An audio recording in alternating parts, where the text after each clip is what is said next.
வணக்கம். மின்சார துறையில் வெள்ளை அறிக்கை வெளியிடும் அமைச்சர் சிடிஆர் நிர்மல்குமார் அவர்கள் ஸ்டாலின் அவர்கள் கைது செய்யப்படுகிறாரா? வெளியான தகவலால் பரபரப்பு. நண்பர்களே, இந்த வீடியோவிற்கு ஒரே ஒரு லைக் மற்றும் சப்ஸ்கிரைப் பண்ணிருங்க.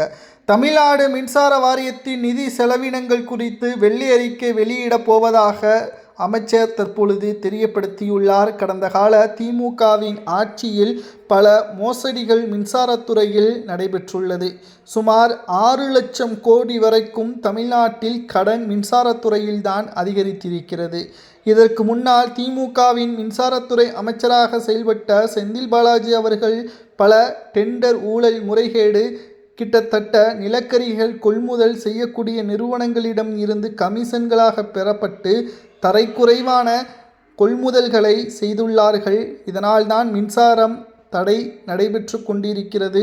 திமுகவின் ஆட்சியில் மிகவும் மோசமான ஒரு மின்சார ஊழல் செய்யப்பட்டிருப்பதற்கான ஆவணங்களை வெள்ளை அமைச்சர் வெளியிடக்கூடிய நிகழ்வு ஏற்பட்டால் நிச்சயம் கூண்டோடு திமுகவின் மாஜி அமைச்சர்கள் சிறைக்கு செல்வார்கள் என்பதில் எந்த ஒரு மாற்று கருத்தும் கிடையாது. திராவிட முன்னேற்றக் கழகத்தின் அமைச்சரவை ஏற்கனவே திமுக ஒட்டுமொத்தமாக மிக மோசமான செயல்பாடுகள் இருந்ததாக சட்டப்பேரவையிலேயே முதல்வர் விஜய் அவர்கள் ஊர் முதலை கொள்ளையடித்து உங்களது திமுக தற்பொழுது தோல்வியை தழுவியுள்ளது, ஆனால் நாங்கள் அதை செய்ய வேண்டிய அவசியம் கிடையாது, ஊழலை செய்யவும் மாட்டோம், செய்தவர்களை சும்மாவும் விடமாட்டோம் என்பதை சட்டப்பேரவையில் முதல்வர் விஜய் அவர்கள் பேசியதும் சமூக வலைதளங்களில் வைரலாக பரவி வருகிறது. மேலும் பார்ட்டி ஃபண்ட் என்று கூறிய அடுத்த நொடியே சட்டசபையில் இருந்து தப்பி ஓடிய உதயநிதி அவர்களை பற்றியும் சமூக வலைதளங்களில் ட்ரெண்டிங்காக பார்க்கப்படுகிறது. மின்சாரத்துறையின் வெள்ளை அறிக்கை என்பது சாதாரண விஷயம் கிடையாது. இதை சுற்றி இருக்கக்கூடிய பின்னணியில் பார்க்கும் பொழுது செந்தில் பாலாஜி அவர்கள், அவரது தம்பி அசோக்குமார் அவர்கள் மூலமாக யாருக்கெல்லாம் கமிஷன் பெறப்பட்டது, எந்த அமைச்சர்களுக்கெல்லாம் கடந்த திமுகவின் ஆட்சியில் கொடுக்கப்பட்டுள்ளது, இதன் பின்னணியில் யார் இருக்கிறார்கள் என்பது எல்லாம் அந்த வெள்ளை அறிக்கையின் மூலம் வெளியிடப்படும். ஏற்கனவே மின்சாரத்துறையில் பல திமுக கொண்டு வந்த திட்டங்கள் ரத்து செய்யப்பட்டிருப்பதாகவும், டெண்டர்கள் 100க்கும் மேற்பட்ட டெண்டர்கள் ரத்து செய்யப்பட்டிருப்பதாகவும் தகவல்களை நாம் பார்த்தோம். அதற்கு காரணமே முறைகேடான டெண்டர்களை தான் இவர்கள் பெற்றுள்ளார்கள். அதனை அனைத்தையும் ரத்து செய்து தற்பொழுது திமுகவிற்கு நெருக்கடியை கொடுத்ததோடு கமிஷன் பெற்ற நிறுவனங்கள் கேள்வி கேட்க திமுகவிற்கு ஆரம்பித்து விட்டார்கள். அவர்கள் வாயை திறந்தாலும் நிச்சயம் திமுக மிகப்பெரிய ஒரு சிக்கலில் மாட்டும் என்ற தகவலும் தற்பொழுது கிடைக்கப்பெற்றுள்ளது. தமிழ்நாடு மின்சார வாரியத்தின் நிதி நிலைமை, செலவினங்கள், திமுக கொள்ளையடித்த பணங்கள் எல்லாம் எவ்வளவு, இதனால் யாரெல்லாம் சிக்குவார்கள் என்பது எல்லாம் வெள்ளை அறிக்கையின் பொழுது தெரிய வரும். உண்மையான திமுக மக்களுக்குத்தான் நல்லது செய்திருக்கிறது என்றால் சட்டசபையில் இருந்து எதற்காக ஓட வேண்டும்? நின்று அதற்கான பதில்களை தெரிவித்திருக்க வேண்டும்.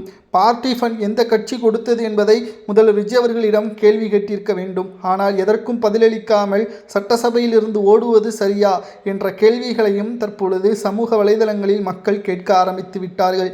நேரலையில் சட்டப்பேரவையின் கூட்டத்தொடரின் பொழுது உதயநிதி அவர்கள் முதல்வர் விஜய் அவர்கள் பேச ஆரம்பித்த பிறகு ஒன்றும் பேச முடியாமல் திணறிய நிகழ்வுகளும், 2 வார்த்தை தான் உதயநிதி கற்றுக்கொண்டிருக்கிறார். ஒன்று சோஃபா மாடல், மற்றொன்று கவர்ச்சி. இதை வைத்து தான் உதயநிதி அவர்கள் முதல்வர் விஜய் அவர்களை விமர்சனம் செய்கிறார். ஆனால் மற்ற விஷயங்கள் பற்றி உதயநிதி அவர்கள் பேச மறுப்பது ஏன்? தமிழ்நாட்டில் கட்சி சிறப்பாக செயல்படுகிறதா? தாவேக ஆட்சி சிறப்பாக நடத்துகிறதா? அதன் பற்றியான பிரச்சனைகள் பற்றி பேசாமல் சோஃபா ஆட்சி, அது மட்டுமல்ல கவர்ச்சி, இது பற்றி மட்டும்தான் உதயநிதி அவர்கள் பேசுவதால் மக்கள் எதிர்க்கட்சி தலைவராக உதயநிதி அவர்கள் இருப்பதை விட அந்த இடத்தில் எடப்பாடி பழனிசாமி அவர்கள் இருந்தால் மிகவும் சிறப்பாக இருக்கும் என்று கூறும் அளவிற்கு தற்பொழுது மக்கள் திமுகவை வெறுத்து விட்டார்கள். மின்சாரத்துறையில் வெள்ளை அறிக்கை என்பது ஸ்டாலின் அவர்களுக்கு மட்டுமல்ல, செந்தில் பாலாஜி அவர்களுக்கும் வாழ்நாள் முழுவதும் சிறை தண்டனை வழங்கப்படலாம் என்ற தகவலும் கிடைக்கப்பெற்றுள்ளது. ஏற்கனவே மின்சாரத்துறையிலும் மதுபான ஆயத்திருத்துறையிலும் செந்தில் பாலாஜி அவர்கள் மீது வழக்குகள் நிலுவையில் இருக்கிறது. இது பற்றி கூடுதலான தகவல்களும் மக்கள் வெளியிடப்பட்டால் நிச்சயம் அது திமுகவிற்கு மிகப்பெரிய ஒரு சிக்கலாக மாறுவதோடு திமுக நிச்சயம் அடுத்தடுத்த தேர்தல்களில் தோல்வியை தழுவும், மீண்டு வர முடியாத அளவிற்கு தோல்வியை தழுவும் என்ற தகவலும் தற்பொழுது கிடைக்கப்பெற்றுள்ளது. செந்தில் பாலாஜி அவர்கள் வாய் திறந்தாலோ, அவரது தம்பி அசோக்குமார் அவர்கள் வாய் திறந்தாலோ ஸ்டாலின் அவர்களது குடும்பமே சிக்கலில் மாட்டிக்கொள்ளும். இதிலிருந்து எப்படியாவது தப்பிப்பதற்குத்தான் ஆட்சியை கவிழ்க்க வேண்டும், தாவேகாவின் ஆட்சியை கவிழ்க்க வேண்டும் என்ற முயற்சியிலும் ஸ்டாலின் ஈடுபட்டு வருகிறார். அது மட்டுமல்ல, சட்டப்பேரவையில் கொளத்தூர் நிகழ்வை பற்றி முதல்வர் விஜய் அவர்கள் பேசிய உடனே அச்சத்தில் மற்றும் இது போன்ற அவமானத்தை நான் பார்த்ததே கிடையாது என்று கூறி முதல்வர் விஜய் அவர்களது அறிவிப்பை தொடர்ந்து ஸ்டாலின் அவர்கள் மாவட்ட செயலாளர்களை அழைத்து தோல்வியிற்கான காரணம் என்ன, இது போன்ற தோல்வியை நான் வாழ்நாளில் பார்த்ததே கிடையாது, மீண்டும் தேர்தலில் வெற்றியடைய வேண்டும், 2026 இடைத்தேர்தல் 6 சட்டமன்ற இடைத்தேர்தலில் நாம் வெற்றியடைய வேண்டும் என்ற கடுமையான கோபத்தில் தற்பொழுது ஸ்டாலின் அவர்கள் பேசியிருப்பதாக தகவல்கள் நமக்கு கிடைக்கப்பெற்றுள்ளது. ஆனால் தோல்வி அடைந்தது தான். மக்கள் உங்கள் மீது நம்பிக்கையை இழந்து விட்டார்கள். நீங்கள் என்னதான் முதல்வர் விஜய் அவர்களை கடுமையாக விமர்சனம் செய்தாலும் திமுக இனி ஆட்சிக்கு வருவது கடினம். 2வது முறையாக மின்சாரத்துறையிலிருந்து வெள்ளை அறிக்கை வெளியிடும் பட்சத்தில் ஸ்டாலின் அவர்கள் கூண்டோடு கைது செய்வார்களா என்ற செய்திதான் சமூக வலைதளங்களில் தற்பொழுது வைரலாகவே பரவி வருகிறது. திராவிட முன்னேற்றக் கழகம் ஆட்சியே அந்த 5 ஆண்டுகளில் சிறப்பாக செயல்பட்டிருந்தால் மக்கள் திமுகவை மீண்டும் ஏற்றுக்கொண்டிருப்பார்கள். ஆனால் திமுக வேண்டாம் என்ற காரணத்தினால்தான் கொளத்தூர் தொகுதியிலேயே ஸ்டாலினை மிகப்பெரிய ஒரு தோல்வியை தழுவ வைத்து மக்கள் கேள்விகளால் தற்பொழுது மிகப்பெரிய அளவில் தோல்விற்கான காரணமும் நீங்கள்தான், உங்களது திறனற்ற ஆட்சிதான் இதற்கு காரணம் என்றும், குறுநில மன்னர்களாக அமைச்சர்கள் செயல்பட்டதுதான் திமுகவின் தோல்விற்கு காரணம் என்றும் கூறும் அளவிற்கு மக்கள் உங்களுக்கு படிப்பினையை ஏற்படுத்திவிட்டார்கள். இன்னும் நடைபெறக்கூடிய அந்த இடைத்தேர்தலிலும் நிச்சயமாக திமுக வெற்றியடைவதற்கு வாய்ப்பே கிடையாது. மக்கள் திமுகவை முழுமையாக புறக்கணித்து விட்டார்கள். ஏனென்றால் மக்கள் திமுகவை முழுமையாக புறக்கணித்ததற்கு காரணம், திமுக போன்ற மிகவும் மோசமான கட்சி மீண்டும் ஆட்சி அமைக்க வேண்டாம் என்ற காரணத்தினால்தான்.